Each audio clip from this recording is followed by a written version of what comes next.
आपने आखिरी बार कब सोचा था कि एक छोटा सा कदम कितना बड़ा फर्क ला सकता है? एक ऐसी दुनिया जहां बेपरवाही एक आदत बन जाती है और हम कदर करना भूल जाते हैं।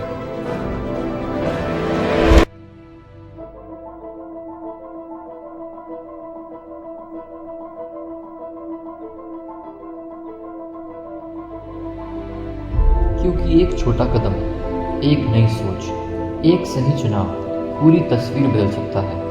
और यही चुनाव हम करते हैं, हम एनएसएस के वॉलंटियर्स। हम सिर्फ स्टूडेंट नहीं, हम हर ज़रूरतमंद के लिए बदलाव की पहली किरण हैं। हर उदास चेहरे पर एक मुस्कान की वजह है और हर बेपरवाह दुनिया में एक नई उम्मीद।